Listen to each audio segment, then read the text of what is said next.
చెప్పాలి, అన్నిటి కోసం మీరే చెప్పాలి. ఎందుకంటే మీకు అన్నీ తెలుసు నాయన.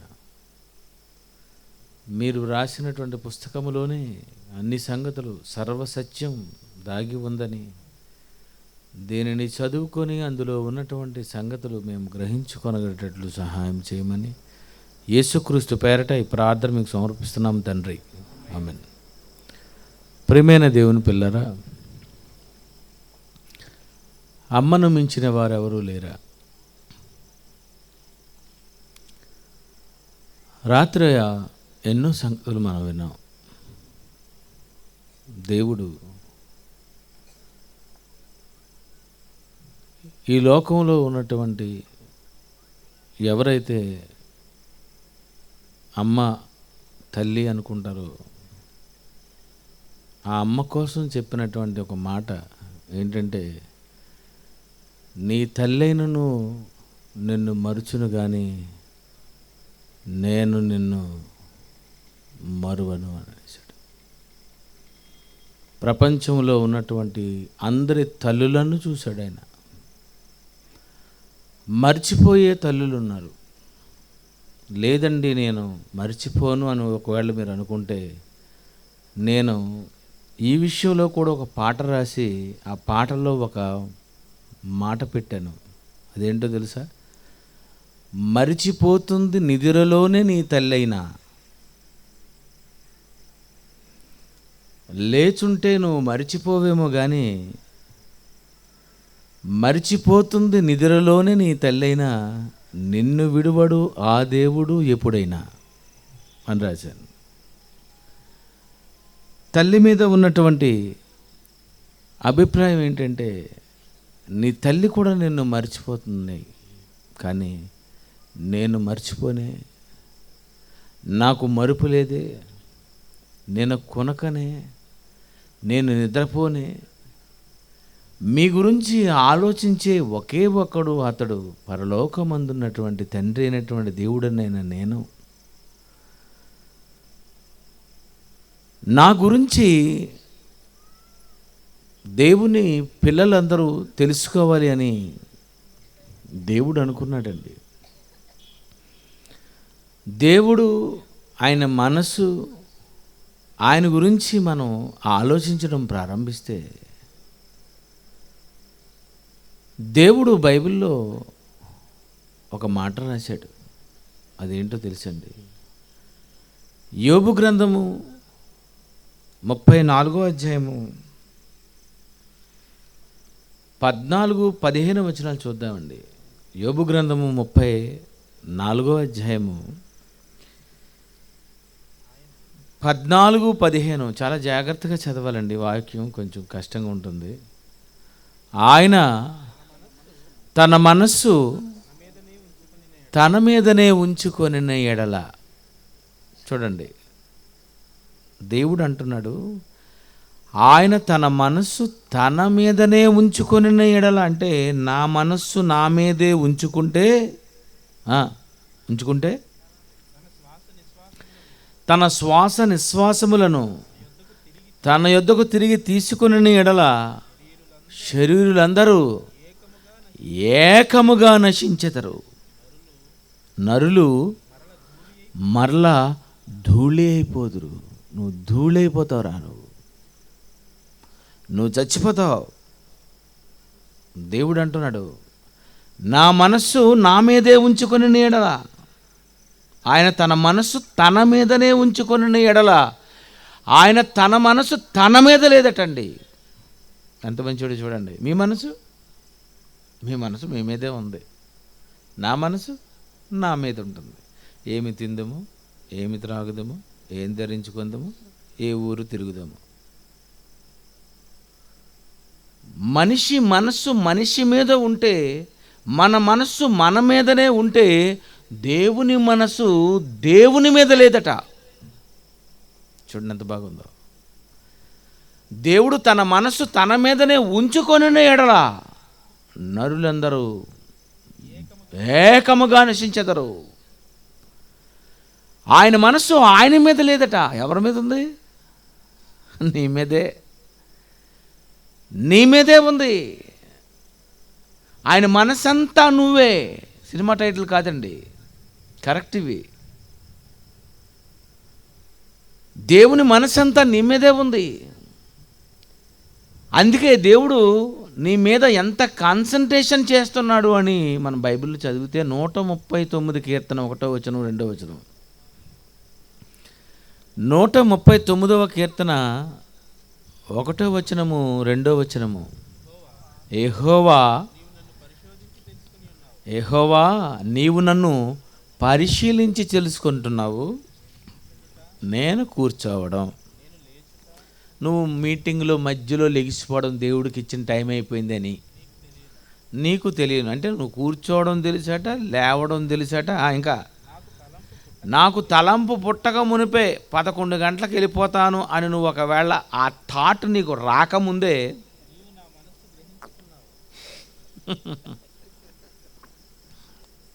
నువ్వు వెళ్ళిపోతావు చెప్పేస్తాడట ఆయన. 11 అయిన చూడు లెగిస్తుంది నా కూతురని. ఎంత బాగా చెప్పాడండి. ఏంటండి ఇంత కాన్సన్ట్రేషన్ ఏంటండి?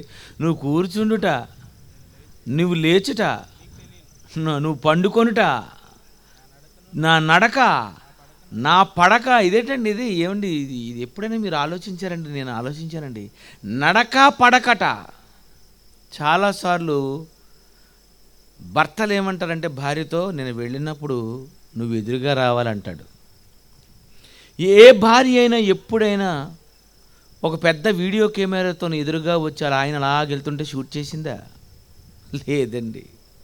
కానీ దేవుడట నీ నడక అంటే ఆయన ముందు కెమెరాతో స్టార్ట్ అయిపోతాడు, నీ పడక అక్కడ కెమెరే, నువ్వు కూర్చుండుట ఎక్కడ కెమెరే, నువ్వు లేచుట అక్కడ కెమెరే. ఏటి ఆయన మనస్సు తన మీద లేదా? నీ మీదే ఉంది, మన మీదే ఉందండి ఆయన మనస్సు. మనం అంటే ఎంత ఇష్టమో ఒకసారి దేవుడి గురించి మీరు ఆలోచించండి. ఎవరికండి దేవుని మనసు తెలుసు? ఆయన మనస్సు తెలుసుకోవాలనుకుంటే ఆదికాండం నుండి ప్రకటన గ్రంథం వరకు నువ్వు చదువుకోవాలి, దివారాత్రులు ధ్యానించాలి. బైబిల్లో దేవుడు ఎందుకు, ఎప్పుడు, ఎలా చెప్పాడో అన్న సంగతి తెలుసుకోవాలి. కొంత ఇచ్చట కొంత అచ్చట యెహోవా వాక్యము మీకు వచ్చును. అచ్చట ఇచ్చట ఉన్న వాక్యములు కలిపి చాలా జాగ్రత్తగా నువ్వు బైబిల్ని పరిశీలించగలిగితే ప్రపంచములో నీకంటే మేధావి ఎవ్వడు ఉండడు. నిజమండి.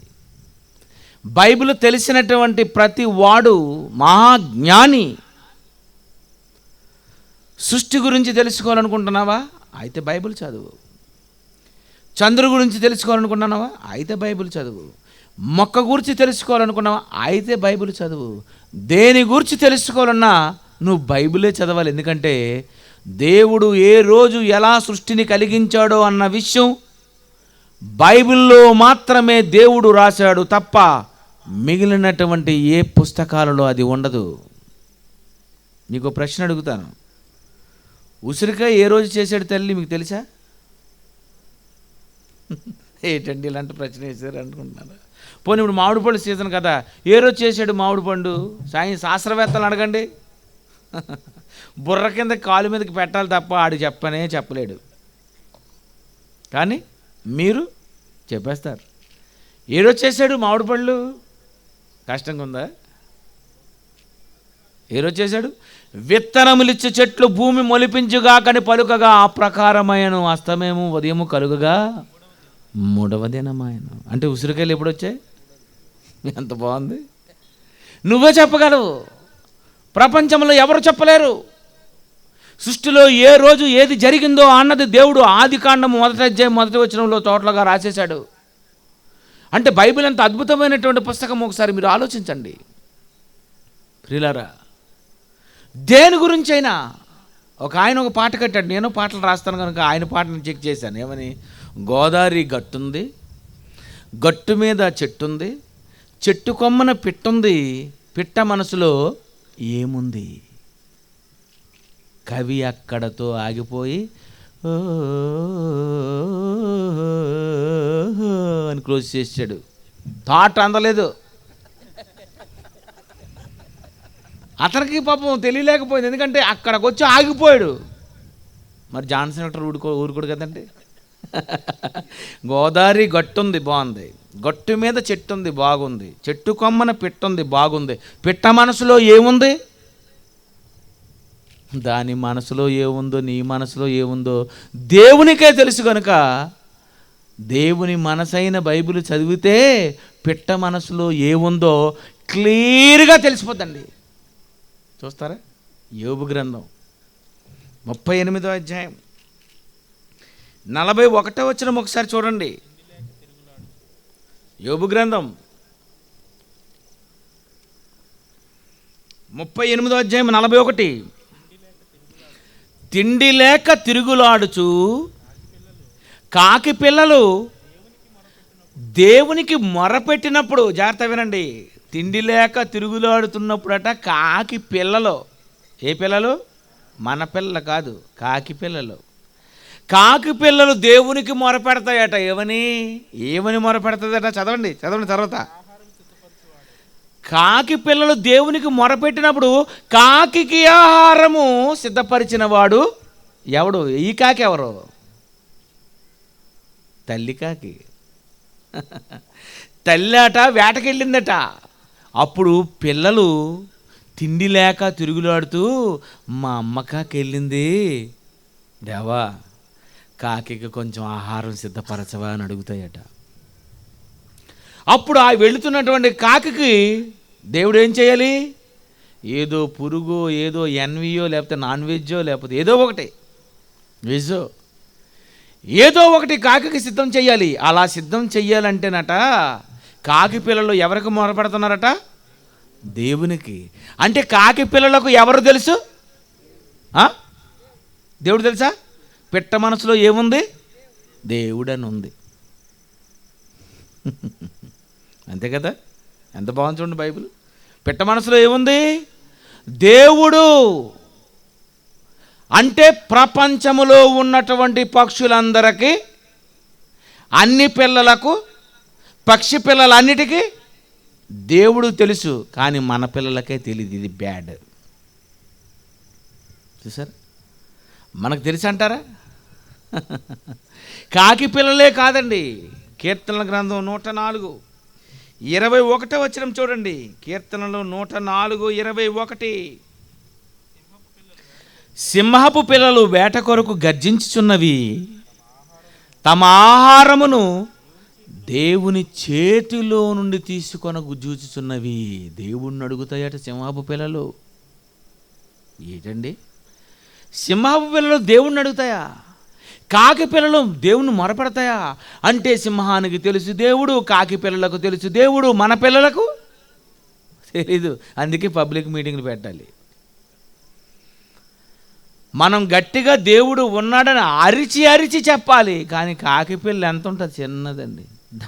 దాని బుర్ర ఎంత ఉంది? చాలా చిన్నదండి.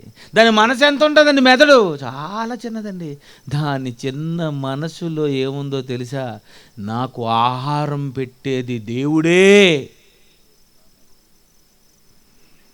కానీ మన పిల్లలు ఏమంటారు? అమ్మ నీకు ఎవరమ్మా భోజనం పెడతారంటే, మా అమ్మ. అబ్బా, మీ అమ్మ సిగ్గులేదు నీకు? కాకి పిల్లని అడుగుతాను, ఎవరు భోజనం పెడతారంటే దేవుడు. సింహపు పిల్లలు దేవుని చేతిలో తీసుకోవాలనుకుంటున్నాయట. మరి మన పిల్లలు ఏమంటారు? మా అమ్మ నన్ను పెంచింది. బాబోయ్, కొంతమంది మా తాత నన్ను పెంచాడు. తాత పెంచాడా? తాత గాలేవని తయారు చేసేటేటి. ఎవరిచ్చారండి? ఎవరు పోషిస్తున్నారండి? ఎవరు పెంచుతున్నారండి? దేవుడండి. దేవుడన్న సంగతి ప్రకృతి అంతటికీ తెలుసు, కానీ ఈ ప్రకృతిలో గొప్పవాడైనటువంటి మానవునికి మాత్రమే దేవుడంటే తెలియలేదండి. సింహపు పిల్లలకు తెలిసిపోయింది, కాకి పిల్లలకు తెలిసిపోయిందట. కీర్తనలు 145:15 చూడండి ఒకసారి. కీర్తనలు 145 15:16 సర్వజీవుల కన్నులు, మొత్తం అన్ని రకాలైనటువంటి జంతువుల జీవుల కన్నులట నీ వైపు చూచుచున్నవి. బా, టోటల్గా ప్రకృతిలో ఉన్నటువంటి సకల జీవరాశులకు దేవుడు తెలుసు. దేవుడే పెంచుతున్నాడని తెలుసు. దేవుడే ఆహారం పెట్టాలని వాటికి తెలుసు.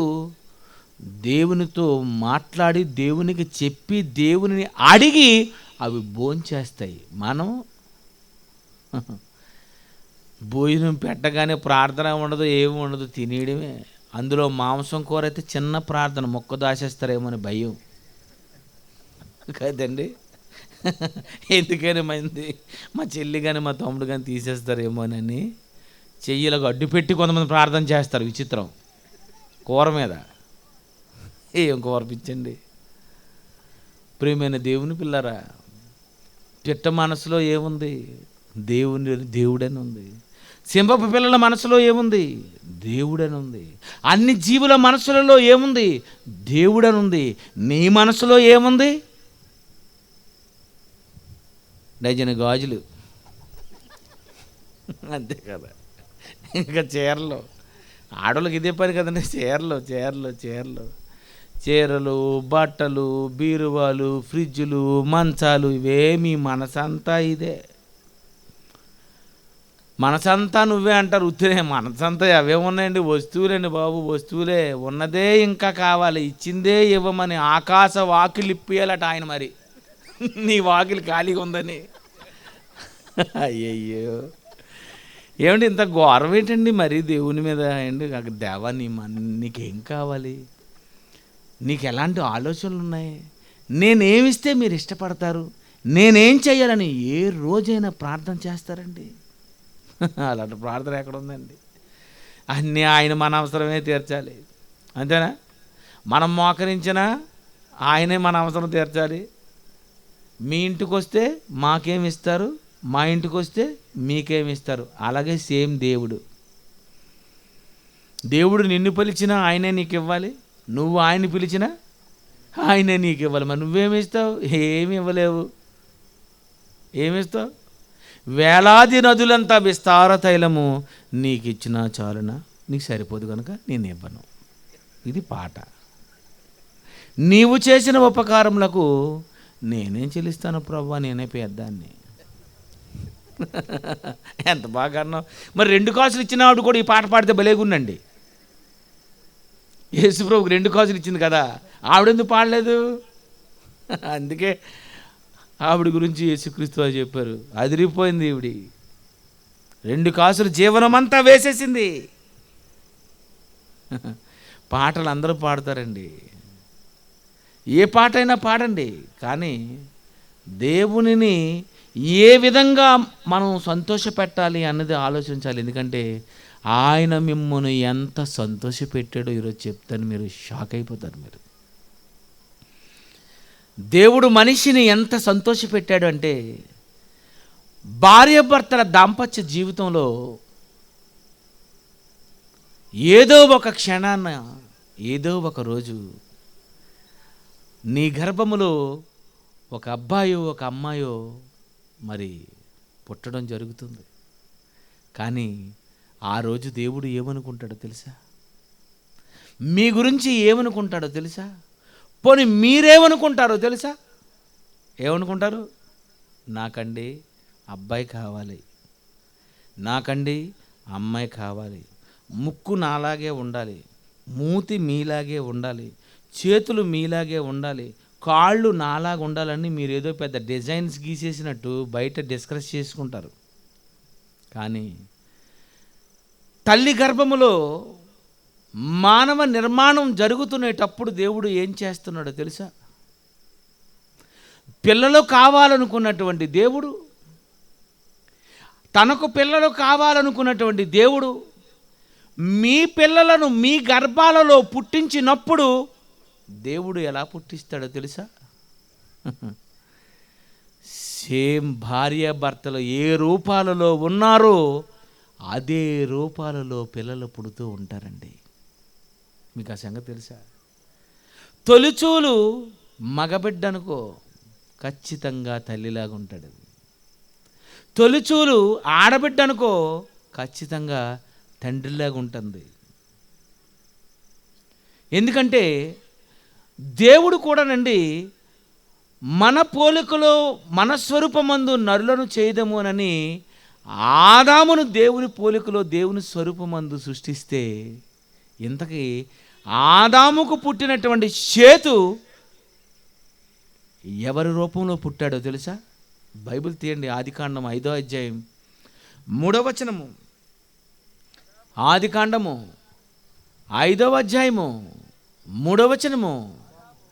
ఆదాము 130 ఏళ్ళు బ్రతికి తన పోలికగా, చూడండి చాలా జాగ్రత్త వినండి, తన పోలికగా అంటే ఆదాము పోలికలు, ఆదాము స్వరూపము, తన పోలికగా తన స్వరూపమందు కుమారుని కని అతనికి షేతు అని పేరు పెట్టాను.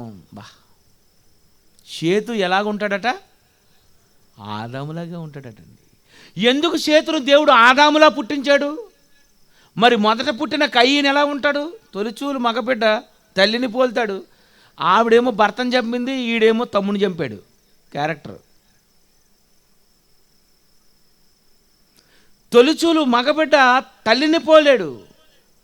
కానీ ఆ కయ్యనుకు ముందు హేబేలు చచ్చిపోయాడని, కయ్యనుని దేవుడు శపించాడు కనుక దేశదిమ్మరైపోయాడని, పిల్లలు లేక బాధపడుతున్నటువంటి తల్లిదండ్రులైనటువంటి ఆదాము అవ్వలను దేవుడు చూసి, దేవుడు ఏమనుకున్నాడంటే, ఆదాము నీ రూపంలోనే పుట్టిస్తాను నాయన, నీ రూపంలోనే పుట్టిస్తానని దేవుడు షేతునట ఆదాము పోలికలో ఆదాము స్వరూపములో దేవుడు షేతును పుట్టించాడటండి. ఏటండి ఇదంతా? ఎందుకు అలాగా మన రూపాల్లో పుట్టిస్తున్నాడు చెప్పండి? చాలాసార్లు పిల్లలకు పేర్లు పెడతారు. పేర్లు పెట్టినప్పుడు మరి అందరూ వస్తారు, అందరూ భోంచేస్తారు, అన్నీ అయిపోతే లాస్ట్లో వెళ్ళిపోతున్నప్పుడు, నాన్న బుజ్జి వెళ్ళిపోతాను, టాటా బాయ్ అనుకొని వెళ్ళిపోతుంటారు. ఎవరైనా ఈలోపు ఈవిడేం చేస్తుందంటే ద్వారబంధం దగ్గర సరిగ్గా కుర్రని ఎత్తుకొని నిలబడుతుంది. ఎందుకంటే అందరూ పొగడాలి, అందరూ ముద్దు పెట్టాలి, భలేగా ఉన్నాడు మీ బాబు అని అన్నాలని ఆవిడ అడ్వర్టైజ్మెంట్ ఇస్తుంటే, ఎవరైనా వచ్చి మీకు ఒక మాట అంటాను, ఏమనుకోకండి, మీ కొడుకు మీలా లేడండి అంటే ఎలా ఉంటుంది చెప్పండి? ఆ మాట అనగానే ముందు భర్త నీకాసి చూస్తాడు, ఏటా డైలాగ్ డెలివరీ ఏంటండి, అతనికి అనుమానం నా రూపులో లేడేమో అని. మీ రూపులో లేకపోతే మీకు ఇన్ని గొడవలని ఆలోచించినటువంటి దేవుడు మీ పిల్లల్ని మీ రూపంలోనే పుట్టిస్తున్నాడండి. విచిత్రం చెప్పమంటారా? నేను చాలామంది సినిమా యాక్టర్స్ పిల్లల్ని ఇప్పుడు నేను చూపిస్తాను మీకు. శ్రీదేవి వాళ్ళ కూతురు సేమ్ శ్రీదేవిలాగా ఉంటుంది. మోహన్ బాబు కూతురు లక్ష్మి సేమ్ మోహన్ బాబే. రాజీవ్ గాంధీ కుమారుడు రాహుల్ గాంధీ, అంతేనా? సేమ్. అలాగే అతనే కాదండి, పెద్ద ఎన్టీఆర్, తర్వాత బాలకృష్ణ, హరికృష్ణ, జూనియర్ ఎన్టీఆర్, వీళ్ళందరూ ముక్కులు చూడండి టాప్ అండి, బ్రహ్మాండమైన ముక్కులండి, చాలా అందంగా ఉంటారు వాళ్ళు. నిజంగా వాళ్ళందరినీ చూడండి. అది ఎందుకంటే ఆ రూపంలో ఎవరి తల్లిదండ్రులకు ఎవరు పుడుతున్నారో వాళ్ళ రూపాలలోనే పిల్లల్ని ఇస్తున్నాడండి. నిజంగా మీ పిల్లల్ని చూసుకోండి మీరు. ఇప్పుడు పాట పాడిందా చూసారండి? వాళ్ళ తల్లిదండ్రులు భాస్కరు వాళ్ళ తల్లి పోలికని 2 డిజైన్ ఇచ్చాడంతే దేవుడు. అలాగే మీ పిల్లల్ని ఒకసారి మీరు చూసుకోండి, ఖచ్చితంగా మీ ఇద్దరిలాగా ఉంటారు మీ పిల్లలు. ఎందుకు అలా దేవుడు ఇస్తున్నాడో తెలుసా? అలా ఇస్తేనే మీరు నా రూపంలో ఉందని ప్రేమిస్తారు, లేకపోతే నాలా లేడని మీరు ఎత్తుకోవడం మానేస్తారు. అందుకే దీని మీద నేను ఒక పాట రాశానండి. సుందర్రావు గారు పుట్టినటువంటి అమ్మాయి సేమ్ సుందర్రావు గారిలాగే ఉంటుంది. ప్రసన్నబాబు గారి తల్లి సేమ్ ప్రసన్నబాబు గారిలాగే ఉంటారు. నా కూతురు సేమ్ నాలాగే ఉంటుంది. మీ పిల్లలు ఎలాగ ఉంటారు, అందరి పిల్లలు ఎలాగ ఉంటారో ఒకసారి ఈ పాట చూడండి తల్లులారా. బైబిల్ తప్ప ఏ పుస్తకం ఇలా చెప్పదండి. ఎందుకంటే నిర్మించినది దేవుడు గనుక ఎవరి రూపాల్లో ఎలా వస్తుంటారో అది దేవుడే చెప్పాలండి. కనుక బైబిల్ అనేది ఎవరు చదువుకుంటారో ప్రపంచంలో ఎవరికీ తెలియని మహాజ్ఞానం అతనికి తెలుస్తుందండి. చదువుకోవాలి, బైబిల్ బాగా చదవాలి, దివారాత్రము ధ్యానించాలి. ప్రియమైన దేవుని పిల్లారా, దేవుడు ఈ రూపంలో, నీ రూపంలో, నీ భర్త రూపంలో, మీ ఇద్దరి రూపాలలో మీకు రూపాలనిచ్చి, ఆ రూపాలలో సగం తండ్రి రూపం, సగం తల్లి రూపం ఇచ్చి, అమ్మ వాళ్ళను చూసుకొని మీ రూపాలలో ఉన్నారని మురిసిపోండి. ఆ ఇచ్చినటువంటి బిడ్డలను దేవుని కోసం పెంచండి అని దేవుడు పిల్లల్ని ఇచ్చాడండి. అవేమన్నదో తెలుసండి. ఆదికాండము 4వ అధ్యాయం 1వ వచనం చూడండి. ఆదికాండము 4వ అధ్యాయం 1వ వచనము. ఆదాము తన భార్య అయిన హవ్వను కూడినప్పుడు ఆమె గర్భవతి అయి కయీనును కని యెహోవా దయ వలన నేనొక మనుష్యుని సంపాదించుకున్నాను. కరెక్ట్గా చెప్పిందండి ఆవిడ అక్కడ. యెహోవా దయ వలన నేనొక మనుష్యుని సంపాదించుకున్నాను. మనమేమంటాం? అమ్మ ఇతను ఎలా పుట్టాడంటే మా ఆయనండి. హవ్వ అంటుంది నా భర్తని నేను చెప్పను. యెహోవా దయ వలన నేను ఒక మనుషుని సంపాదించుకున్నాను. భలే చెప్పిందండి. దేవుడే పిల్లల్ని ఇస్తానని గెస్ చేసింది, దేవుడే పిల్లల్ని ఇచ్చాడని చెప్పేసింది. కానీ ఆ పిల్లలను ఎలా పెంచాలి, ఇచ్చినటువంటి కయీనును ఎలా పెంచాలి, హేబేలును ఎలా పెంచాలి, ప్రతి తల్లి తమ రూపంలో పిల్లలు ఉన్నారు, నాలా ఉన్నారని పొంగిపోతున్నారే కానీ దేవుని జ్ఞానములో దేవుని కోసం బ్రతుకుతున్నారో లేదో అని ఎవరు చూస్తున్నారు చెప్పండి? యెహోవా దయ వలన సంపాదించుకున్నాను అనుకుంది కానీ యెహోవా దయలో పిల్లలు పెరిగారా? పిల్లల్ని పెంచిందా? యేసు ప్రభు ఎలా పెరిగాడో ఒకసారి లూకాసు వార్త 2వ అధ్యాయం 52వ వచనం చూడండి. లూకాసు వార్త 2వ అధ్యాయము 52. యేసు జ్ఞానమందు వయసునందు దేవుని దయ మనుషుల దయందు. చూడండి, పిల్లలు ఎలా పెరగాలటండి? దేవుని దయందును మనుషుల దయందును.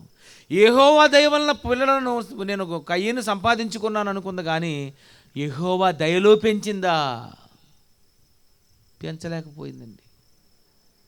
యేసు దేవుని జ్ఞానమందును దేవుని దయందును మనుషుల దయందును వర్ధిల్లుచుండెను. పిల్లలు దేవుని దయలో పెంచాలి. పిల్లలను దేవుని దయలో ప్రతి తల్లి పెంచాలి. మరి ఎవరు పెంచుతున్నారు చెప్పండి? చివరికి కయీనుని దేవుని దయలో పెంచలేకపోయింది. అలా పెంచకపోవటం వలన కయీను ఏమైపోయాడో తెలుసండి? కయీను ఎంత తప్పు చేశాడో తెలుసండి? ఈరోజు ప్రపంచంలో ఎవరైనా ఏమంటారంటే, ఏంటి కయీను ఏం తప్పు చేశాడండి, ఏం తప్పు చేశాడంటే ఒకటే ఆన్సర్ వినిపిస్తుంది. ఏంటో తెలుసా? తమ్ముడిని చంపాడు. కయీను హేబేల్ని చంపాడు, తమ్ముడిని చంపాడు. కయీను తమ్ముడిని చంపాడు అనే ప్రపంచం తెలుసుకుంది కానీ అసలు కయీను ఎలాంటి ప్లాన్ వేశాడో, ఏం చేశాడో, దేవుని దయలో పెరగని పిల్లలు ఎలా ఉంటారో ఒకసారి మీరు చూడాలండి. యోధా పత్రిక 1వ అధ్యాయము 11వ వచనం ఒకసారి చూద్దామండి. యోధా పత్రిక 1వ అధ్యాయము అయ్యో వారికి శ్రమ, వారు కయ్యేను నడిచిన మార్గమున నడిచిరి. ఏమని రాస్తున్నాడండి యోధా గారు? వారు కయ్యేను నడిచిన మార్గమున నడిచిరి అంటే కయ్యేను ఏం చేశాడు? కయ్యేను హేబేలును చంపాడని మీరు అనుకుంటున్నారు, నిజమే. కానీ కయ్యేను ఏం చేశాడో తెలుసా? కయ్యేను నడచిన మార్గమున నడిచిరి. కయ్యేను ఒక మార్గం వేశాడట. ఏం మార్గం? దేవుని కోసం మంచి అర్పణ అర్పించే వాడిని చంపాలి. దేవుడు ఎవరినైతే ఇష్టపడతాడో, ఎవరి అర్పణ అయితే దేవుడు తీసుకుంటాడో అలాంటి వాడిని చంపాలి. వారు కయ్యేను నడిచిన మార్గమును నడిచిరి అంటే కయ్యేను ఏ మార్గములో నడిచాడో అలాంటి కయ్యేను నడిచిన మార్గములో చాలామంది ప్రయాణం చేస్తున్నారు. నిజమండి. ఈరోజు కయ్యేను నడిచిన మార్గమే. ఏంటి కయ్యేను నడిచిన మార్గం చెప్పండి? దేవుని కోసం బ్రతికే వాడిని చంపాలి. ఇది దేవుని కోసం ఎవరైతే ప్రకటిస్తుంటారో అలాంటి వారిని చంపాలి. ఇది కయ్యేను నడిచిన మార్గము. హైదరాబాద్లో ట్యాంక్ బండ్ దగ్గర స్వామి అనే ఆయన బైబిల్ పంచుతుంటే అతన్ని కొట్టేశారండి, కోమాలోకి వెళ్ళిపోయాడండి. ఐఎస్ఐఎస్ తీవ్రవాదులు మరి అనేక మంది క్రైస్తవులను తీసుకెళ్ళి వాళ్ళందరినీ నిలబెట్టి ప్రతి ఒక్కరిని తుపాకీతో పేల్చి పేల్చి పేల్చి పేల్చి చంపారండి. కయ్యేను నడిచిన మార్గం అంటే దేవుని కోసం బతికే వాళ్ళను చంపాలి. ఆ కయ్యేను వేసినటువంటి మార్గంలోనే ఈరోజు ఉగ్రవాదులు కూడా వెళ్ళిపోతున్నారు, నక్సలైట్లు వెళ్ళిపోతున్నారు, ఫ్యాక్షనిస్టులు వెళ్ళిపోతున్నారు. వీళ్ళందరికీ మూల పురుషుడు మార్గదర్శి ఎవరు అనుకున్నారు? కయ్యేను అంటే కయ్యేను అంటే ఎవడనుకున్నాడు? పెద్ద ఉగ్రవాదే. దేవుడు నా అర్పణ తీసుకోలేదని కోపం వచ్చింది అడిగి. నా అర్పణ తీసుకోవా? హేబేలు ఉన్నాడు గనుక వాడు ఇస్తున్నాడు కనుక నా అర్పణ తీసుకోలేదు కనుక వాడినే నేను చంపితే తర్వాత నేను ఏ అర్పణ ఇస్తే ఆ అర్పణ నువ్వు తీసుకుంటావనని ఒకే ఒక తమ్ముడండి, మొట్టమొదటి తమ్ముడండి వాడు. అలాంటిది ఒక సొంత అన్నే అతని మీద పడి చంపాడు అంటే మరి ఈరోజు ప్రపంచంలో ఉన్నటువంటి ఎంతోమంది నరహంతకులు, ఉగ్రవాదులు వీళ్ళందరూ ఎందుకండి మనుషులను చంపేస్తున్నారు చెప్పండి? కయ్యేను నడిచిన మార్గమున నడిచిరి. కయ్యేను వేసిన మార్గములోనే ఈరోజు ప్రపంచమంతా నడుస్తుంది. అందుకనే దేవుడు చూశాడు, నాయన కయ్యేను నడిచిన మార్గంలో వాళ్ళు వెళ్ళిపోతున్నారు. ఆ మార్గములో, ఆ విశాల మార్గములో వెళ్ళిపోతున్న వారిని అందరినీ అడ్డుకట్టలు వేయాలి అంటే నా కుమారుని పంపించాలని యేసుప్రభుని పంపించాడు. ఆయన ఏమన్నా తెలుసా? నేనే మార్గం, నాది ఒరిజినల్ వే, నేనే మార్గం, నా మార్గములో రండి. జిహాద్ అంటే చావు చంపే. యేసుప్రభు బ్రతుకు బ్రతికించు.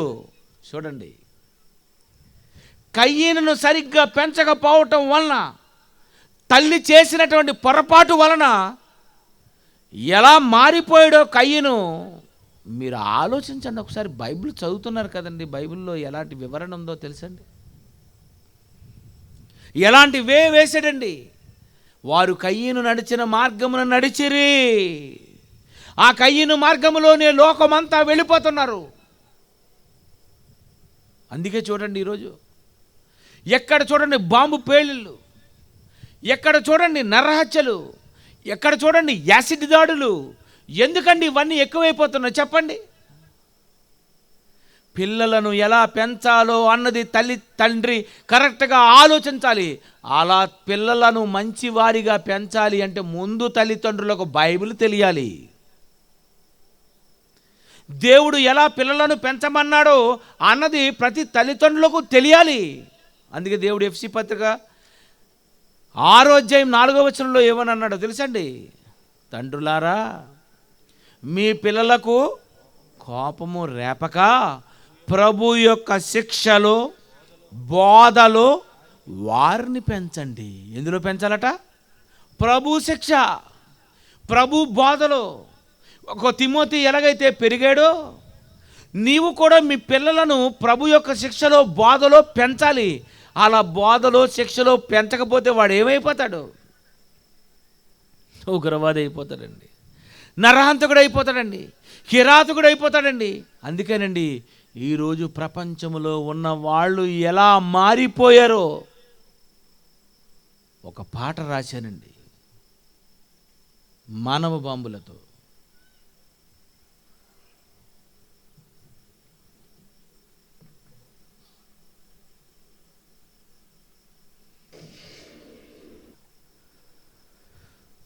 లోకం ఎలాగుందో చూసారండి.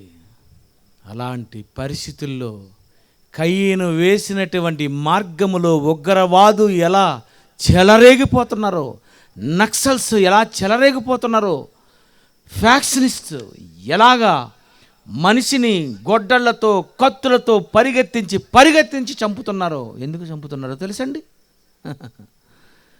యేసు మార్గము తెలియకపోవటము వలననేనండి. యేసు వేసినటువంటి బాటను పిల్లలకు చెప్పకపోవటమేనండి. అందుకే యేసుక్రీస్తు వారు ఏమన్నారో తెలుసా? యోహాను సువార్త 16:2 చూడండి. యోహాను సువార్త 16:2 వారు మిమ్మును సమాజ మందిరములలో నుండి వెలివేతురు, మిమ్మును చంపు ప్రతివాడు తాను దేవునికి సేవ చేయుచున్నానని అనుకొను కాలము వచ్చుచున్నది. యేసు ప్రభు వారు అన్నారు, తానట చంపు ప్రతివాడు దేవునికి సేవ చేస్తున్నాను. అందుకే జిహాద్ పవిత్ర యుద్ధం అండి. యేసు ఎప్పుడో చెప్పారు, 2000 సంవత్సరాల క్రితం. ఇప్పుడు జరుగుతుంది అంటే ఏటండి? బైబిల్ మానవ మనస్తత్వాన్ని చెప్పగలుగుతుందంటే, ఈరోజు సమాజం ఎటువైపు వెళ్ళిపోతుందో బైబిల్ చెప్పేస్తుంది. మనిషి చెడిపోయాడు అంటే, మనిషి ఇలా మారిపోయాడంటే గల కారణం తల్లిదండ్రుల పెంపక లోపం అండి. తల్లిదండ్రులే పెంచలేదు. తండ్రి దగ్గర ఉండవలసినటువంటి పిల్లలను హాస్టల్లో జాయిన్ చేస్తే ఎలా పెరుగుతారండి చెప్పండి? తల్లిదండ్రుల దగ్గర ఉండి చక్కగా తల్లిదండ్రులతో పాటు గుడికి వచ్చి, ప్రార్థనకు వచ్చి, బైబిల్ నేర్చుకొని, వాక్యం నేర్చుకొని తల్లిదండ్రులతో ఉండవలసినటువంటి పిల్లలను తల్లిదండ్రులు ఏం చేస్తున్నారో తెలుసా? నాయన నువ్వు విదేశాలు వెళ్ళి చదువుకో అనగానే అక్కడ వాడేమైపోతున్నాడు? సూసైడ్ చేసుకుంటున్నాడు. ఎందుకు? టార్చర్ ఎక్కువైపోయింది, ర్యాగింగ్ ఎక్కువైపోయింది. ఈరోజు చూడండి, అనేక మంది ఆడపిల్లలు వాళ్ళు కూడా మేడ మీద నుండి దూకేయడం, చచ్చిపోవడం జరుగుతుంది. కారణం ఆవిడ ఎందుకు చచ్చిపోయిందో తెలుసా? పిల్ల మనసు బాగులేదండి, పిల్ల మంచిది కాదండి అని మీరు అనుకుంటున్నారు. కాదు, పిల్లకు చెప్పవలసినటువంటి పాఠాలు పిల్లలకు తల్లిదండ్రులు చెప్పాలి. అమ్మా, ఈ దేహం దేవుడిచ్చాడు, నా రూపంలో మీ నాన్న రూపంలో నిన్ను ఇచ్చాడమ్మా. నువ్వు దేవుని కోసమే బ్రతకాలమ్మా. దేవుని కోసం బ్రతికినటువంటి నీవు, ఆయన నీకు జననం ఇచ్చాడు కనుక, ఆయనే నీకు జీవితం ఇచ్చాడు కనుక, ఆయనే ప్రారంభించాడు కనుక ఆయనే ముగించాలమ్మా. ఆయన ముగించనంత వరకు, మరణం నీ దగ్గరకు రానంత వరకు నువ్వు అసలు సూసైడ్ చేసుకోవడానికి వీల్లేదని చెప్పాలి. ఎవరు చెప్తున్నారు చెప్పండి? మాస్టర్ గారు ఏదో అన్నారని, మార్కులు తక్కువైపోయాయని. ఆ మార్కులు తక్కువైపోతే, ఆడపిల్లకి మార్కులు తక్కువైపోతే ఏమైపోతండి? పోనీ మార్కులు తక్కువైపోయాయని, పోనీ మార్కులు ఎక్కువ వస్తే ఆవిడకి ఏమైనా పెద్ద ఉద్యోగం చేయిస్తున్నారా చెప్పండి? పెళ్ళే కదండి చేసేస్తున్నారు. పెళ్ళి అయిపోయి పిల్లకు చదువులు ఎందుకండి బాబు? దేనికి చదువులు? ఎందుకు చదివిస్తున్నారో తెలుసా? తల్లిదండ్రులు సరిగ్గా లేకపోవటం వల్లేనండి. నిజంగా తల్లిదండ్రులే కోటీశ్వరులు అయితే నిజంగా పిల్లలకి ఏమని చెప్పాలో తెలుసా? అమ్మా నువ్వేం చదువుతావే, నువ్వెందుకే ఉద్యోగం చేసుకోవడం? నా అమ్మ మనకు బోల్డ్ డబ్బు ఉంది, ఇగో ఈ ఊర్లో చాలా ఎకరాలు ఉంది, హాయిగా నువ్వు ఉండు, పెళ్లి చేసుకో, పిల్లలను కను, హాయిగా దేవుని కోసం బ్రతకండి అమ్మ అని చెప్పాలి. కానీ ఊర్లో ఉన్నోళ్ళందరినీ చూస్తున్నారు. అదిగో చూసావా అమ్మాయి ఎలా బతికిందో, ఆ కుర్రాడు ఎలా బతికాడో. నువ్వు కూడా నాయనా ఇంజనీర్ అయిపోవాలి, నాయనా నువ్వు డాక్టర్ అయిపోవాలి, నువ్వు నాయనా ఇంత డబ్బు సంపాదించాలి, ఇంత గోతిలోకి వెళ్ళిపోవాలి. ఇదే కదండి ప్రతి తల్లిదండ్రులు పిల్లలకు చెప్పేవి ఏంటండి చెప్పండి? ప్రతి తల్లి పిల్లలకు ఏం చెప్తుంది చెప్పండి? అమ్మా నాకు భక్తి లేదమ్మా, మీ నాన్నకి భక్తి లేదమ్మా, మీరైనా భక్తిగా ఉండండి అమ్మ అని చెప్తారండి. చచ్చిపోయే ముందు పిల్లలందరినీ పిలుస్తుందండి తల్లి, అంతే కదండి. చచ్చిపోయే ముందు అందరినీ పిలిచి దగ్గరకు వచ్చిన తర్వాత ఏ తల్లిదండ్రులైనా ఎప్పుడైనా, అమ్మ మీ ఆయన ఇంకా మారలేదు, అతను నరకానికి వెళ్ళిపోతాడేమో నాకు భయం వేస్తుంది, కొంచెం మీ ఆయన్ని మార్చుకో, నీ పిల్లల్ని మార్చుకో, ఇలాంటి మాటలు ఏమని చెప్తారండి? ఇది చెప్పరు. అమ్మా పెద్ద కొడుక, అది ఆ ఇల్లు నీకు, ఈ చిన్న గది ఉందే అమ్మా నీకేనమ్మా తల్లి, అమ్మ మూడో గది నీకేనమ్మా, నీకే, నా వస్తువుల్లోని చెవులు నువ్వు తీసుకో, గాజులు నువ్వు తీసుకో, పెద్ద పిల్ల మెడలో తీసుకుంటుందిలే. ఇదా చచ్చిపోయే ముందు చెప్పేది మరణ వాంగ్మూలం అదా? అమ్మా నేను వెళ్ళిపోతున్నాను, వెళ్ళవలసిన టైము అయిపోయింది, నేను చచ్చిపోతాను, నేను చచ్చిపోయే ముందు నీకు చెప్పవలసినటువంటి నిజమైన మరణ వాంగ్మూలం ఏంటో తెలుసా? దేవుని కోసం బతకకపోతే మీరు నరకానికి వెళ్ళిపోతారమ్మని చెప్పాలి. ఏ తల్లి చెబుతుంది చెప్పండి? పుట్టినప్పుడు చెప్పదు, చచ్చినప్పుడు చెప్పదు, ఏమీ తెలియని పిల్లలు చచ్చిపోతే ఎక్కడికి వెళ్ళిపోతారండి? అందుకనేనండి ప్రపంచమంతా టోటల్గా చెడిపోయింది. ప్రపంచమంతా చెడిపోయిందండి. ఇలా చెడిపోవడానికి కారణం ఎవరో తెలుసండి? తల్లి తండ్రులేనండి. నీ దగ్గర పెంచవలసినటువంటి నీ పిల్లలను నువ్వు సరిగ్గా వాళ్ళకి దేవుని వాక్యం చెప్పి పెంచవలసినటువంటి నీవు, కయ్యన్ని సరిగ్గా పెంచవలసినటువంటి హవ్వ అతన్ని సరిగ్గా పెంచకపోవటం వల్ల ఒక ఉగ్రవాది అయిపోయాడు, ఒక నరహంతకుడు అయిపోయాడు, చెడిపోయాడు. చెడిపోయిన వాడు చెడిపోయినట్టుగా లేడండి. కయ్యను నడిచిన మార్గమును నడిచిరంటే ఒక పెద్ద మార్గం వేసేశాడు. అదే మార్గములో యేసు ప్రభు వచ్చినటువంటి ఆ యోధాపత్రిక రాసిన కాలానికి కూడా అదే చెప్తున్నాడు. వారు కయ్యను నడిచిన మార్గమును నడిచిరి. ఈరోజు కయ్యను నడిచిన మార్గము చచ్చినోడు చచ్చినట్టుగా లేదండి. వాడు వేసిన మార్గము నేటి వరకు కొనసాగుతుందంటే కయ్యన్ని సరిగ్గా పెంచకపోవటమే ఆమె చేసినటువంటి పెద్ద పొరపాటు అండి. తల్లిదండ్రులు పిల్లలకు చెప్పవలసినవి చెప్పాలి. ఆస్తుల గురించి, డబ్బుల గురించి, హాయిగా బ్రతకడం గురించి కాదండి. విచిత్రం చెప్పమంటారండి, మీరు రేపు చచ్చిపోతారన్నంత వరకు అసలు పిల్లలకు ఆస్తులే రాయకూడదండి. ఎందుకు తెలుసా? ముందు రాశారండి, నీకు సరి అయిన నులక మంచం సెట్ చేస్తాడు, అంతే అయిపోతావు, అయిపోయింది, నీ జీవితం అయిపోయింది. ఎందుకు? అయితే మీరు సంతకం పెట్టావు కదా ముద్దుల కొడుకని. ఆడేం చేశాడు? పురుషుడు తల్లిని తండ్రిని విడిచి భార్యను హత్తుకొనును, తల్లి మొత్తుకొనును. ఇదే బైబిల్లో ఉందండి. అదే మేము బైబిలే చెప్తున్నాను, ఏం పెద్ద కొత్తవేం చెప్పడం లేదు, బైబిల్లో ఉన్నదే కొంచెం బాగా చెప్తున్నాను అంతే. పురుషుడు తల్లిని తండ్రిని విడిచి ఎక్కడికి వెళ్ళిపోతాడట? భార్యను హత్తుకొని. దేవుడే చెప్పేశాడు, నాయనా మీ తల్లిని తండ్రిని విడిచేస్తావురా, భార్యను హత్తుకుంటావురా. ఆవిడేం చేస్తుంది? రారా అని పొట్లేస్తుంది, అంతే అయిపోయింది నీ జీవితం. మా అమ్మకు బాగోలేదట వెళ్తానంటే, ఊరుకోండి ఇంకా అసలే ముసలిదే కదా, ఇప్పుడు వెళ్తే ఎలాగవుతుంది, అంతేనండి. ఎంత మంచి మాట చెప్పేవి అవ్వ. ఇదే కదండి ప్రియమైనటువంటి దేవుని పిల్లలారా. పిల్లలకు ఆస్తులు రాస్తే ఏమైపోతుందో తెలుసా? మిమ్మల్ని అసలు సరిగా చూసుకోరండి. ఆస్తి కానీ రాయలేదు అనుకోండి ఎలాగుంటుందో తెలుసా?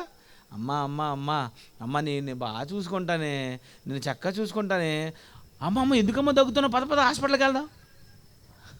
అదే కాగితం రాస్తాం అనుకో, బోన్లే బాబు దగ్గుతుంది, రేపు మాపు చచ్చిపోద్ది, కావాలి తలపడి వదిలేస్తుంది.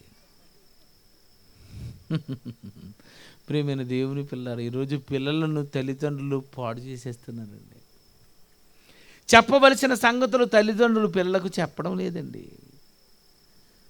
దేవుని దయ వలన మనుషుని సంపాదించుకున్న నీవు దేవుని దయ యందును మనుష్యుల దయ యందును యేసు జ్ఞానమందును వయసునందును వర్ధిల్లుచుండెను అని బైబిల్లో రాయబడిందంటే, పిల్లలను దేవుని కోసం పెంచి ఒక మంచి యేసు వలె, ఒక అపోస్తలుల వలె, ఒక పౌలు గారి వలె, ఒక మోషే వలె నువ్వు కానీ పిల్లలను పెంచి గొప్పవారిగా చేస్తే, అలాంటి పిల్లలు ఈ యావత్తు ప్రపంచాన్ని కాపాడటంలో యేసు రక్షకుడైతే అతనికి తమ్ముళ్ళుగా, రక్షకులుగా ఈ లోకంలో ఎంతోమందిని మార్చడానికి మన పిల్లలే తయారవుతారండి.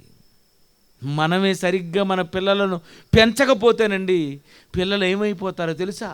ఈ జ్ఞానం తెలియక బడిలో వాళ్ళు పెడుతున్నటువంటి టార్చర్కి చదువు చదువు చదువు చదువు చదువు, ఏమి చదువులండి, ఏమి చదువులండి. నేను చదివానండి, నిజంగా అండి. నేను చదువుకున్న చదువులో నాకు లెక్కలు తప్ప ఏది ఉపయోగపడలేదండి. మీరు చెప్తే నమ్మండి. తెలుగు మాస్టర్ గారు ఉన్నారు, నాకు చెప్పారు, సవర్ణ దీర్ఘ సందేట. ఏమండి బాగున్నారా, గుణచంది అని ఎప్పుడైనా అన్నారా? వెళతారా, ఏ సంది ఇది, నామవాచకం అని అన్నారా? ఎందుకండి అవన్నీ? దేవుని కోసం ఈరోజు ప్రతి తల్లి తండ్రి తమ పిల్లలకు పెంచి, అసలు సృష్టి ఎలా పుట్టింది, దేవుడు ఎలా ఉన్నాడు, దేవుడు నీ మీద ఎలాంటి ఆశ పెట్టుకొని ఉన్నాడు, ఆయన మనసు నీ మీదనే ఉంది నాయన, నువ్వు దేవుని కోసం బ్రతకాలి అనే నాయన, నిన్ను నా గర్భములో నా రూపంలో నిన్ను పుట్టించి బయటకు తీసుకొని వచ్చాడు కనుక నాయనా ఈ రూపం ఇచ్చింది దేవుడురా, నిన్ను పుట్టించింది దేవుడు నాయన, దేవుని కోసమే బ్రతకాలి అనే నాయన నాకు పిల్లల్ని ఇచ్చాడు అని. అమ్మా ఈ చెవులు ఎవరివో తెలుసా? దేవుడివి. ఈ కళ్ళు ఎవరివో తెలుసా? దేవుడివి. ఈ కాళ్ళు ఎవరో తెలుసా? దేవుడివి అని దేవుని కోసం పిల్లల్ని పెంచాలి. మీ పిల్లల్ని అడగండి, అమ్మ ఈ చేతులు ఎవరివి అని అడగండి, ఏమంటాడు? నావి. మరి ఆవిడివి, అంతే కదండి, నిజమండి. ఈరోజు బడికి వెళ్ళినటువంటి పిల్లలు ఏమైపోతున్నారు చెప్పండి? ఎక్కడ బాగుపడుతున్నారు చెప్పండి? అక్కడ దైవజ్ఞానం లోపించింది, ఇంటిలో దైవజ్ఞానం లోపించింది. పోనీ ఎక్కడికైనా వెళితే మంచి మాటలు చెబుతారా అంటే ఎక్కడ మంచి మాటలు చెబుతున్నారండి? లేదండి, ఎక్కడ లేవండి, ఎక్కడా లేవండి. అందుకే దేవుడండి ఈ రాత్రిపూటైనా మిమ్మల్ని దేవుని మాటలు చెప్పుకొని మిమ్మల్ని రక్షించుకోవాలని ఎన్ని సంవత్సరాలుగా ఆలోచిస్తే ఇక్కడ ఈ సభ భాస్కర్ వలన జరిగిందో ఆలోచించండి మీరు.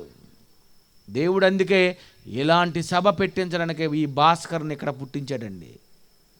తెలుసా? ఎవరో గ్రౌండ్ ఇచ్చారట, ఎంత అదృష్టం, ఎంత మంచోళ్ళండి వాళ్ళు. ఎవరో గ్రౌండ్ అండి బాబు, మా గ్రౌండ్లో ఎందుకంటే బాబు మా గ్రౌండ్ పాడైపోతుంది, మా పొలం పాడైపోద్ది అని అనుకుంటారు. కానీ వాళ్ళు ఎంత మంచోళ్ళో చూడండి, మా పొలంలో మీటింగ్ పెట్టియండి, ఎంత మంచోళ్ళండి. మరి మీ పిల్లలు ఒక భాస్కర్లా తయారవ్వాలి, మీ పిల్లలు ఒక అపోస్తలులా తయారవ్వాలి. మీ పిల్లల్ని దేవుని కోసం చక్కగా ప్రసంగించే అద్భుతమైనటువంటి దైవ వాక్య సందేశకులుగా మీరు పెంచాలి. ఎవరు పెంచుతున్నారు చెప్పండి? అమ్మ పాడు చేసేస్తుందండి. అమ్మని మించి అమ్మ ఏమైపోయింది? అమ్మని మించిన వారు ఎవరూ లేరా అని నేనంటే ఏమనుకున్నావురా అని చెప్పుకుంటున్నారే తప్ప, మీ గొప్పలు మీరు చెప్పుకుంటున్నారే తప్ప, మీరు మీ పిల్లలను దేవునిలోనికి పెంచినప్పుడు అప్పుడండి నువ్వు నిజమైనటువంటి తల్లివి. దేవుని కోసం పెంచని తల్లి తల్లి అవుతుందా? దేవుని కోసం పెంచని తండ్రి తండ్రి అవుతాడా? అందుకే యేసుప్రభు వారు అంటున్నారు, ఎవరు నా తల్లి, ఎవరు నా సహోదరులు, దేవుని వాక్య ప్రకారము ప్రవర్తించి వీరే నా తల్లి, నా సహోదరులు. దేవుని కోసం ఎవరైతే బ్రతుకుతారో వాళ్ళే యేసు ప్రభువుకి తల్లేటండి. ఎవరు మంచి తల్లి, ఎవరు దేవుని కోసం చక్కగా పెంచాలి. ప్రియమైన దేవుని పిల్లలారా, దేవుని కోసం, దేవుని సేవలో దేవుని కోసం పెంచేటట్టు ఒక మంచి తల్లిగా ఉన్నావా నువ్వు? తల్లిగా లేరండి. ఎలా ఉన్నారో తెలుసండి, సాటి అయిన సహకారిగా ఉన్నారు అంతే ఆడవాళ్ళు. ఏమని? మా ఆయనకి సేవ చేసుకుంటే చాలు. ఉదయం మా ఆయనకి టిఫిను, మధ్యాహ్నం ఆయనకి భోజనం, రాత్రి ఆయనకి భోజనం. సాటి అయిన సహాయం. నేను కూడా గర్భవతిని అయ్యాను కనుక నేను ఎలాగ గొడ్డురాలను కాదు, నాకు కూడా పిల్లలు ఉన్నారు అని కాలరెత్తేసి సాటి అయిన సహాయిగా ఉండిపోవాలనుకుంటున్నారు. సాటి అయిన సహకారి కాదండి, సాటి అయిన సహకారిని మించిన సహకారి ఉంది బైబిల్లో. ఫిలిప్పీ పత్రిక 4వ అధ్యాయం, ఫిలిప్పీ పత్రిక 4వ అధ్యాయం 3వ వచనం చూడండి. 4వ అధ్యాయం 3వ వచనము. అవును, ఫిలిప్పీ 4:3. అవును, నిజమైన సహకారి. ఈవిడెవరు? ఎవరటండి ఈవిడ పేరు? నిజమైన సహకారి. అవెవరు? సాటి అయిన సహకారి. ఇప్పుడు మీరెవరు తల్లులారు చెప్పండి? మా ఆయనకి సాటి అయిన సహకారినండి అనుకుంటున్నారు. సాటి అయిన సహకారిగా కాదు. ఎలా ఉండాలట? అవును, నిజమైన సహకారి. అది ఆవిడండి నిజమైన సహకారి. ఏం చేసింది?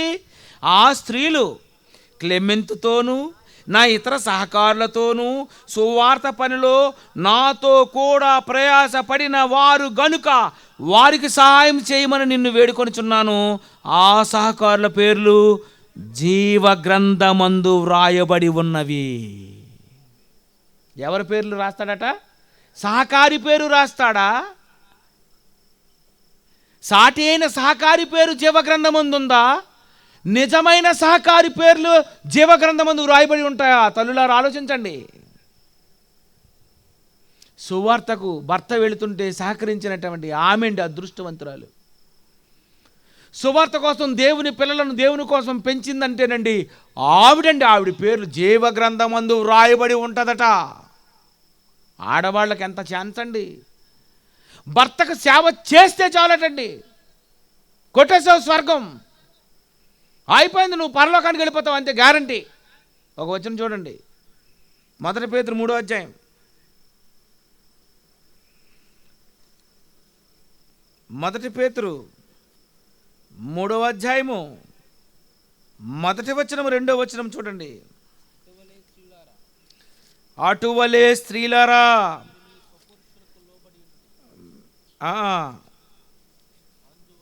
అందువలన వారిలో ఎవరైనాను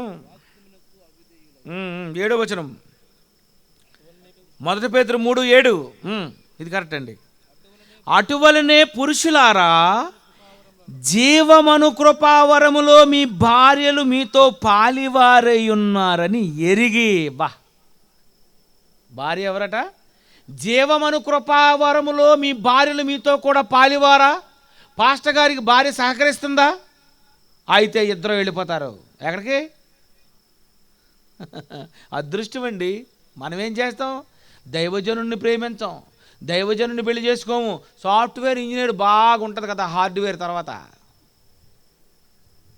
డబ్బు. బాబు మా ఆయన ఉండడండి బాబు, గడిగడికి సువార్త అనుకుని బయట తిరుగుతుంటాడండి బాబు, ఇతను ఎలా తిరిగితే ఎలాగవుతుంది, కుదరదండి, అందుకే ఇలాంటి నేను పెళ్లి చేసుకోను. అయిపోయావు నరకానికి, అయిపోయింది, నీ జీవితం కాలిపోయింది. ఏమనుందండి బైబిల్లో? ఎంత బ్రహ్మాండమైనటువంటి మాటలు. నేను ఆడపిల్లని అయితే ఖచ్చితంగా పీడి సుందర్రావు గారిని ప్రేమించి పెళ్లి చేసుకుందానండి. అంతే కదండి. నిజంగా ఎవరు వాక్యం చెప్తారో వాళ్ళని పెళ్లి చేసుకుంటే సూపర్, నరకానికి స్వర్గానికి వెళ్ళిపోవచ్చు వాళ్ళతో పాటు చచ్చిపోతే. బైబిల్ ఎంత బ్రహ్మాండం రాశాడండి ఆయన. జీవమను కృపావరములో అంటే పరలోకంలో, జీవమును కృపావరములో మీ భార్యలు మీతో పాలివారై ఉన్నారని ఎరిగి. బాబా బాబా ఏమండి, మీరు ఎందుకండి, మీరు సేవకాలండి, నేను పిల్లల్ని చూసుకుంటానులేండి, అయిపోయింది అంతే, అయిపోయింది, కొట్టేసిన ఛాన్స్ ఆవిడ. తల్లి ఎంత అదృష్టవంతురాలవమ్మ తల్లి. నిజమైన సహకారివేనా నువ్వు నిజమైన సహకారిగా ఉంటున్నావా, సాటి అయిన సహకారిగా సరిపెట్టుకుంటున్నావా? చెప్పండి భార్యలారా, చెప్పండి. మీ భర్తలకు మీరు సహకారిగా ఉంటున్నారా? ఒక దైవజనుడు వచ్చాడు, మీటింగ్ పెడుతున్నాడు అంటే ఇలాంటి బరకాలు అవి ఏమైనా వేశారా? ఏవైనా భోజనాలు వండిన దగ్గర మీరు ఏమైనా వంటలు ఏమైనా వండారా? చెప్పండి. అటు దైవజనుడికి వంట చేయక, వచ్చిన కూర్చునే వాళ్ళకి కుర్చీలు వేయక, ఏమీ చేయక, పతియే ప్రత్యక్ష దైవం. ఓసి ఎవరటైనా పతియే ప్రత్యక్ష దైవం. ఇతనేమంటాడు, నన్ను ఎలాగా దైవం అనేసావు కనుక నేను నీకు అనేస్తున్నాను, నువ్వేనమ్మా దేవతవమ్మ. అమ్మగారు అయిపోయింది. దేవత అయిపోగానే ఏం చేయాలి? ఇన్ని గాజులు వేయాలి ఆవిడకి, దేవతకి. దేవతకు గాజు వేసి పట్టుచీర కట్టి నగలన్నీ వేసి పట్టీలు పెడితే అమ్మగారు అలా కూర్చొని దేవతగా వెలిగిపోతారు. ఈరోజు భార్య భర్తలు ఎలాగున్నారు అంటే, మీరేనండి పతియే ప్రత్యక్ష దైవం, నేనే సతియే ప్రత్యక్ష దేవత. మీరే దేవుళ్ళుగా దేవతలుగా చలామణి అయిపోయి పిల్లలను ఏం చేస్తున్నారు? వదిలేస్తున్నారండి. పిల్లలను వదిలేస్తున్నారండి. పోనేదో బడికి పంపించి వాడు చదువుకొని 4 గంటలకు వచ్చిన తర్వాత ఏమైనా నేర్పిస్తారని దేవుడు ఎదురు చూస్తుంటే, నాయనా ట్యూషన్కి వెళ్ళిపో. ఎందుకు? తలపోటీడి వలన. ఆ ట్యూషన్ అయిపోయిన తర్వాత మళ్ళీ అక్కడ ఆడేదో కార్యక్రమాలు నడిపించుకొని ఇలాగేదో ఇంటికి వచ్చేసరికి వెంటనే చెప్తున్నాను కదా పిల్లలారా పడుకోండి. ఓరి నాయన, నువ్వు పడుకోవాలని ఆడిని పడుకోబెట్టేసి, నువ్వు సుఖంగా ఉండాలని ఆడికి ప్రైవేట్కి పంపించి ఇంకా దేవుడి గురించి ఏం చెప్పవా? మంచి తల్లివమ్మ, నిజంగా తల్లులకు వందనాలు. ఎంత తప్పు చేస్తున్నారో తెలుసా? మీరు అనుకోని ఉంటారు మా ఆయన కూడా ఇప్పుడు ఇలా చెప్పలేదని. ప్రియమైన దేవుని పిల్లలు, మిమ్మల్ని ప్రేమించేనర్రా. మీకు తెలియదండి, పరలోకం వెళ్ళడం చాలా కష్టమండి. 10th పాస్ అవ్వడమైనా ఈజీ ఏమో కానీ, ప్రపంచంలో ఏదైనా పాస్ అయిపోతే పోవచ్చేమో కానీ, పరలోకం వెళ్ళాలంటే చాలా కష్టం.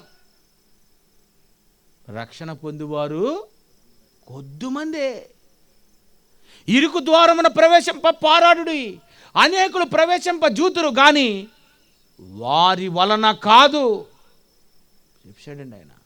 వెళ్ళరు పరలోకానికి.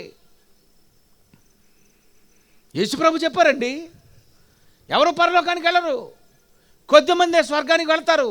ఎందుకు? అందరూ విశాల మార్గమే. నేను, నా భర్త, నా పిల్లలు అంతా అయిపోయింది, మా జీవితం మేమంతా వెల్ సెటిల్డ్. ఎక్కడ? నరకంలో.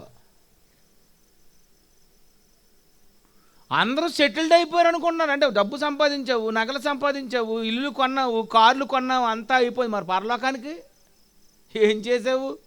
పిల్ల పెళ్ళికి మాత్రం ₹1,00,000, 2 లక్షలు, 3 లక్షలు ఖర్చు పెట్టావు, బాగుంది.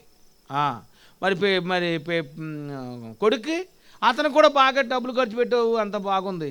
మరి చందా సంచి వచ్చేసరికి ఎంత వేసావు? 3 లక్షలు ఏమైనా వేసావా? ₹10 కాగితం ఎక్కడ ఉందో చూసుకొని చెక్ చేసుకొని కరెక్ట్గా ₹10 పడేసావు అంతే. ఈ ₹10తో పరలోకానికి నిచ్చిన వేస్తావా? ఎలాగెళ్ళిపోతావమ్మా నువ్వు? ఏమీ చేయకుండా ఎలాగెళ్ళిపోతారండి?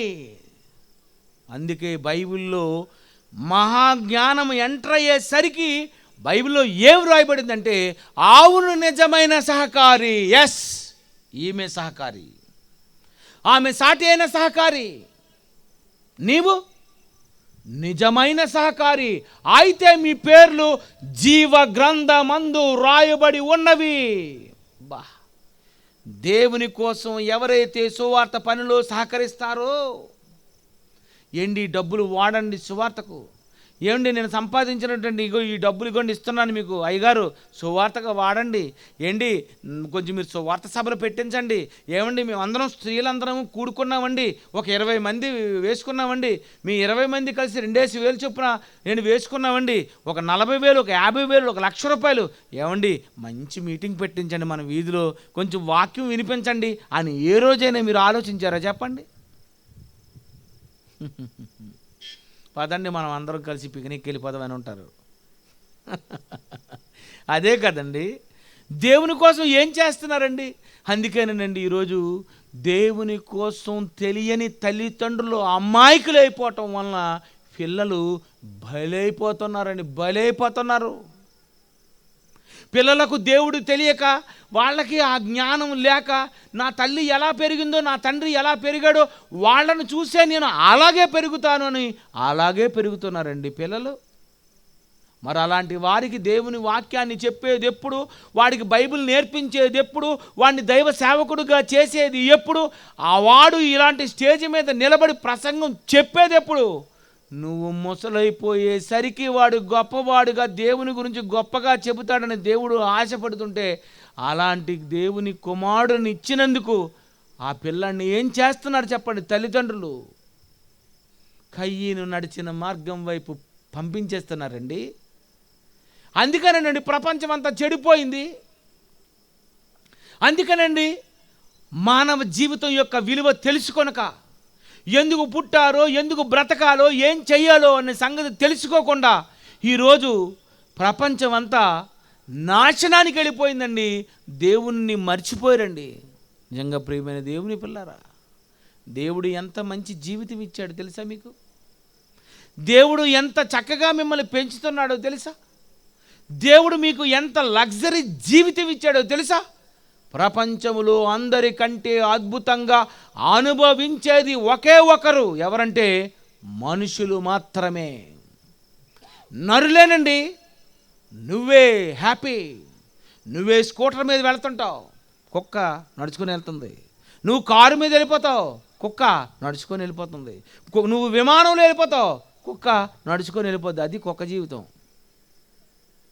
మరి నీ జీవితం ఎంత అద్భుతం అండి, ఎంత అద్భుతమైనటువంటి జీవితం అండి.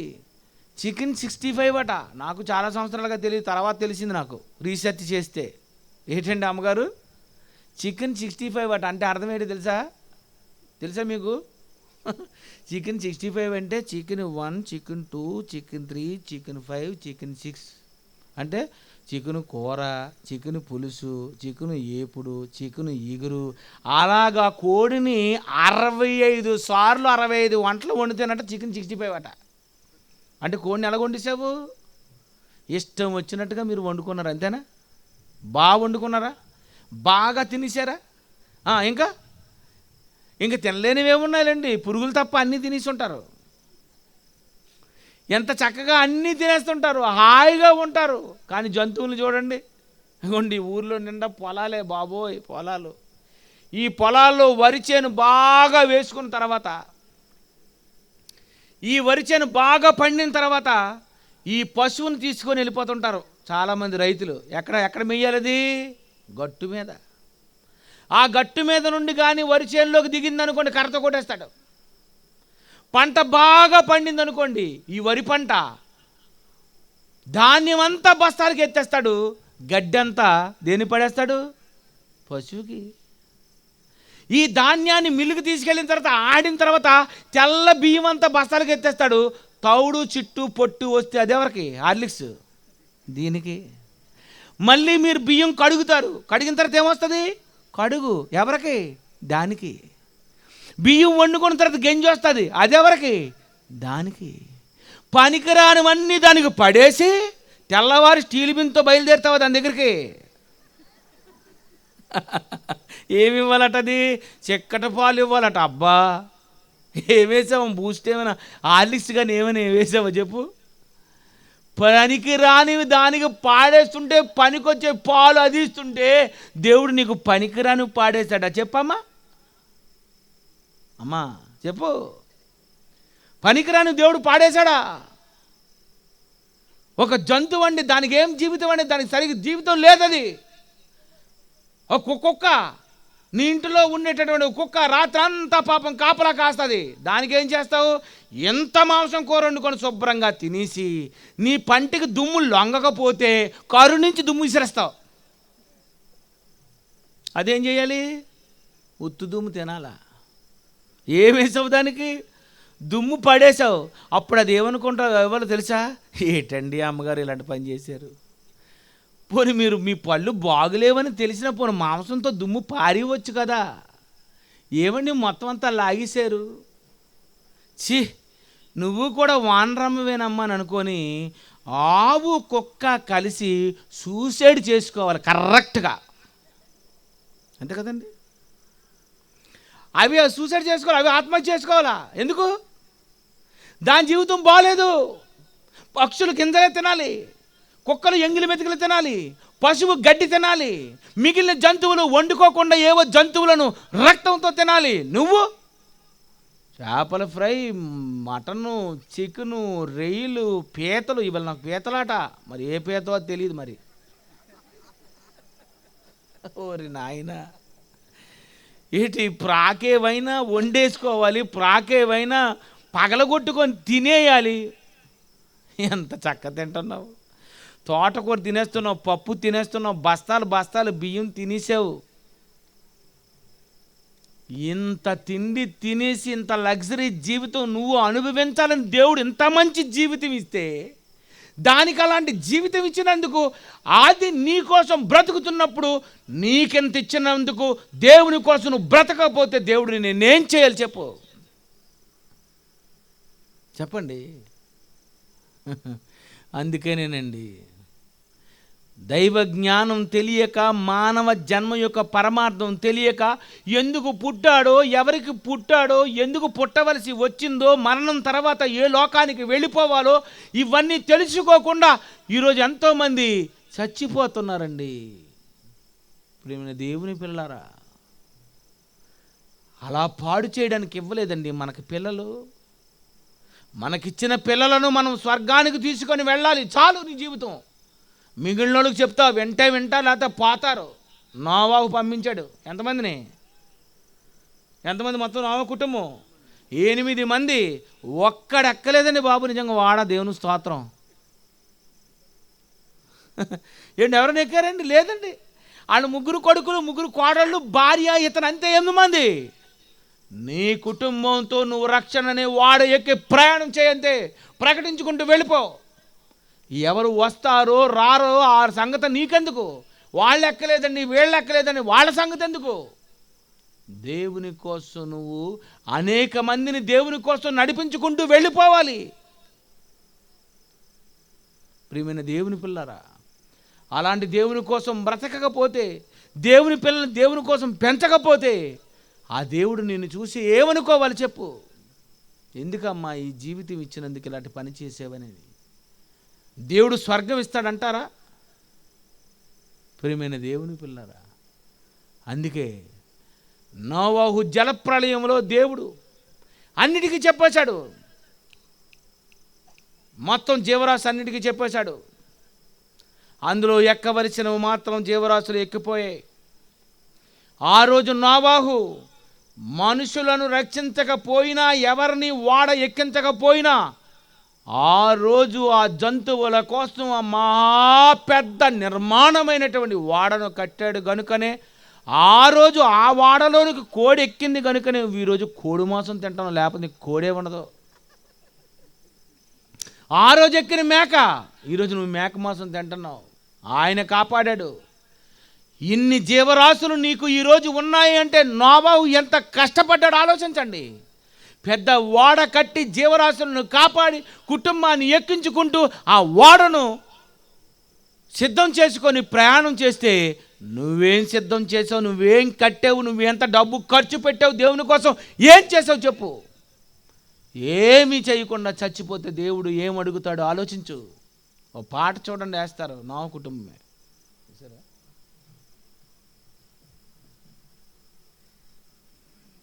తిరగొద్దు అంటే ఆవిడ మాట వినలేదు. అలాంటి తల్లులుగా మీరు ఉండకండి.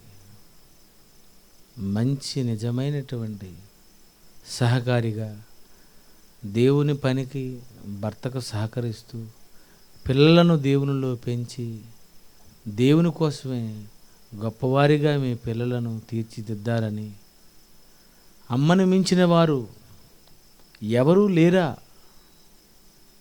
నిజమేనండి, మా అమ్మ నన్ను దేవునిలోనే పెంచిందని నిజమైనటువంటి తల్లండి అని పిల్లలు అనుకోవాలి.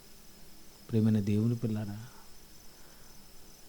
లోకములో అమ్మలే గొప్పవారు అని అనుకుంటున్నటువంటి ఈ సమాజంలో ఒక అమ్మ ఎలాగైతే తన పిల్లలకు ఇదిగో నాయన ఇతనే మీ నాన్న అని తల్లి చెబుతుందో, అలాగే ఈ లోకానికి 2000 సంవత్సరాల క్రితం యేసుక్రీస్తు అనే ఆయన భూమి మీదకు వచ్చి పరలోకమందున్నటువంటి దేవుడే మనందరికీ తండ్రి అని, పరసంబంధమైనటువంటి పరలోకపు తండ్రి గురించి పరిచయం చేయడానికి వచ్చాడండి. అమ్మను మించినది ఒక యేసండి. అమ్మను మించినది తండ్రి అయినటువంటి దేవుడండి. మీరు నిజంగా దేవుని కోసమే మీ పిల్లలను పెంచితే అప్పుడు యేసుక్రీస్తు వారు కూడా అంటారు, దేవుని వాక్య ప్రకారము ప్రవర్తించి పెంచినటువంటి మీరే నా తల్లని. కనుక నిజమైన ఒక మంచి తల్లిగా, మంచి సహకారిగా ఉండాలని కోరుకుంటూ తల్లులందరికీ వందనాలు చెప్తున్నాను. ప్రార్థన చేసుకున్నాను. ప్రేమగల మా తండ్రి దేవా, మీ పిల్లలకు చెప్పవలసినది చెప్పాను. కోడి పిల్లల పెంపకము, మొక్కల పెంపకము, జంతువుల పెంపకమే నేర్పిస్తున్నారు కానీ వారికి ఇచ్చిన పిల్లల పెంపకాన్ని ఎలా పెంచాలో ఎవరూ సరిగా చెప్పడం లేదు తండ్రి. మీ గురించి మీ పిల్లలు ఎలా తమ పిల్లలను పెంచాలో అని వాళ్ళు బాధపడినా నేను చెప్పాను. ఖండించు, గద్దించు, బుద్ధి చెప్పు అని అన్నారని నేను చెప్పాను. మీ పిల్లలు విని తమ పిల్లలను మీకోసం పెంచగలిగేటట్లు సహాయం చేయమని ఈ సభలో పెట్టినటువంటి భాస్కరు, ఆయన తల్లిదండ్రులు, ఆయన భార్య, పిల్లలు, ఇంకా సహకరించినటువంటి నిజమైనటువంటి దైవ సేవకులు అందరి గురించి ప్రార్థన చేస్తున్నాం తండ్రి.